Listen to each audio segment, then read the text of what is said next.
fan is out, and it was relatively easy to do, just 4 screws, and I had to disconnect the fan from the front fan header, which meant I had to take the back panel off the computer to do so, but I pulled it through and it's out.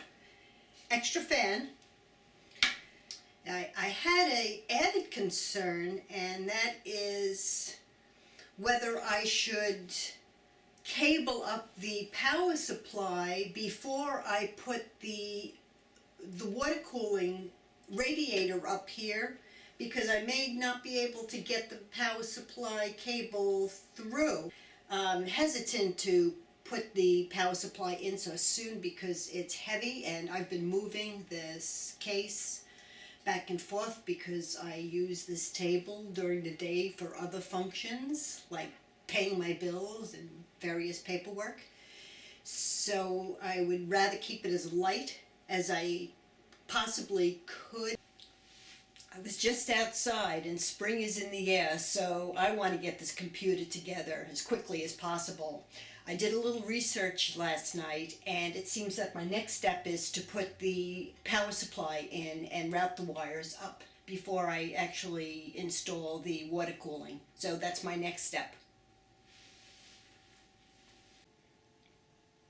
The power supply is in, and the cable routing doesn't look too shabby either, so I'm pleased with this. We're moving along. Now I'm going to work on the water cooler. I decided not to use the stock fans with the Corsair H100. Instead, I'm going to be using the Silverstone with their breakthrough computer fan with air channeling technology. So I think I'll have more force going through the radiator with these fans. I also decided not to do a push-pull configuration. So having a fan that is powerful should work for me. The push-pull configuration, when I measured it, turns out to be 3 inches in thickness, and that would come pretty far down. And I figured I should be okay with this. If not, I guess I can always revise it. The fans are installed, and now we're going to put the unit up on the roof. I have to say that this line is very, very stiff, and also I'm glad that I put the power supply on, because I would definitely not be able to put the CPU connection in with this radiator on top.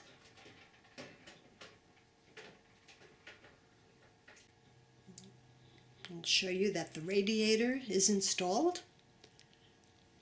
Now I have to put the fittings in the back and the fittings in the front for the CPU. The cooler is just hanging there right now, out of the way, and the fan cables are in the back right now.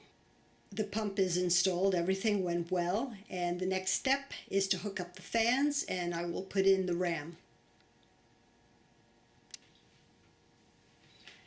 I am getting down to the wire here, and the memory is going in, and I feel very accomplished so far. Haven't booted up the system yet. I still need to get the graphics card. I decided to get a EVGA 580 with 3 gigs of memory. That will go very nicely with the Adobe Creative Suite. And I'll get an SSD card for my program files and operating system, and probably put in 1 terabyte drives for the 5 bays and put them in a RAID 5 configuration. I really had a great time building this computer, and I learned a lot. And if I were to do it again, I would do it again. Along the way, I learned a lot of things about the various components as well. I read up on them, but I never had any experience. And a lot of the information that's out there seems to be good information. I'll give you an example, what worked, what didn't work. First, I'd like to mention, when everything was in the case and I was ready to turn the computer or boot the computer up, I was a wreck. I didn't want to get any blue screen or just not have it turn on for me. And sure enough, I turned on the computer and it was dead. And I just took a sigh and I said, what now? What do I do? And then I remembered that I never put the switch on the back of the Corsair power supply. And I did that and turned the computer on, and sure enough it booted up beautifully, and I pushed the delete key and got into the BIOS. And on the Asus board, I must say, the BIOS, navigating through the BIOS in the easy mode is easy. So it was a success, and all in all it was easier than I thought it would be, because I've read and you've related some nightmare stories, but I can't say that I had any, although a couple of things that I would, in my limited experience, say didn't work. And that is, I wanted to configure the SSD with the hard drive into the Smart Response technology, and I couldn't get it to work. I went into the RAID mode, and I did everything according to the instructions, but the system wouldn't boot up after I did that. And I tried a couple of times. I called the Asus technical support, and I have to say, I've never called them before, but they were a nightmare. It just seemed that they didn't know, and I don't even know, and they even knew less, so I was pretty amazed. And then finally, when the technician said, we're going to have a level 2 tech call you back in 20 minutes, well, 3 days later, he never called. And I called back with another question, and I said, this technician never called me back. They said in 20 minutes, and the guy was like, well, you got to give him a chance. So that, in my limited experience, I would say that the technical support for Asus is pretty bad. Also, I still have, I opened the box for the SSD, 60 gigabytes, but I'll use it for something else maybe down the line when more people say that this technology for Smart Response is turnkey. I'll try it again, but I'm not happy with it. And then I was thinking about going to, I had ordered from Newegg a 250 gigabyte SSD, Intel also, the 520 series, and I was thinking, well, maybe I'll just load the operating system on that. And I really wanted to do a RAID configuration because I have a lot of programs, really a lot of programs, and I'm afraid that 250 gigabytes is not going to last long.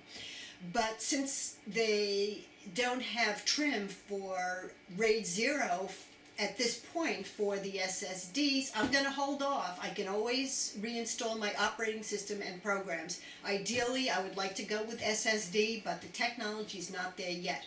Not for me, anyhow. So I'm sending the SSD back to Newegg, and probably by the time they get the trim enabled, they'll have more capacity in their SSDs, and the price hopefully would come down a little bit more.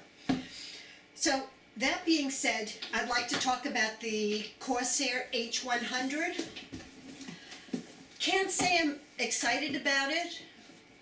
When I take the camcorder off its stand, I'm going to give you a little show inside the case, but the pump is very noisy.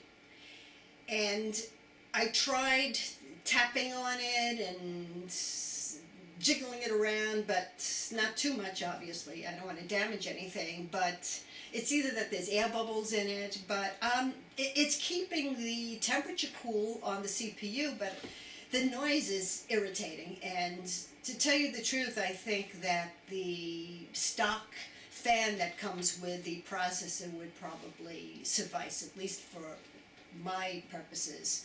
So it looks nice. It was quite easy to install. Maybe over time the air bubbles will work themselves out. I may take it off. I don't think I want to return it at this point, but I may eventually just take it out and put the fan that comes with the CPU. I'd rather not, but we'll see what happens down the line. It's not horrible, but just to note that it does make a little bit of noise. But what really makes noise is I would definitely not recommend these. These fans, it's Silverstone, and supposedly this is a breakthrough computer fan with air channeling technology. I saw this advertised and it looked quite impressive because I have the fans blowing through the radiator out of the case. And I thought, well, having something that's stream channeled would be great and getting the air out. Well, they are so whiny every time. The Corsair the fans wind up, they wind down, so they're not constant, but when they wind down, they're whiny. And if anything, in this whole build, that's annoying me the most are these fans. So this is going to be the first thing to go. And I'm going to put back the Corsair fans and see if it's any better. And if not, then I really may just take out the whole water cooling closed loop system.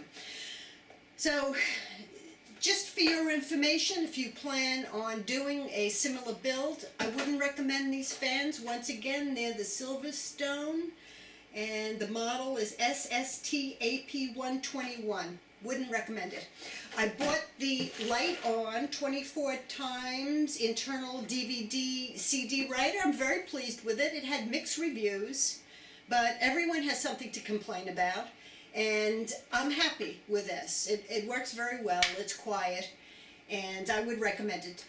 The EVGA GeForce GTX 580. I have one of these in my Alienware, that's my backup computer over here, which I do my photo editing in, and I'm very pleased. So I went out and got me another one. Great graphics card. So pretty much, those are my comments about the build, and I hope that you enjoyed the tape that I've made. I hope that you've enjoyed this and had a couple of laughs and learned something, at least from my experience with the build. I do have a system, it's up and running, and I am beginning to load my programs onto it, and I can't wait to use it.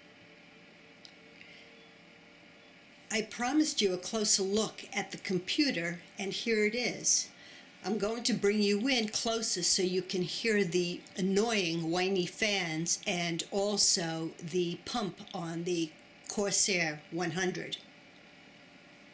Here are the fans winding down.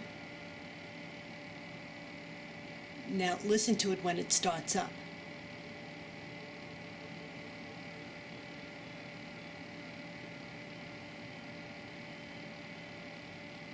Pretty whiny. So you hear the whiny fans and the rattling Corsair 100.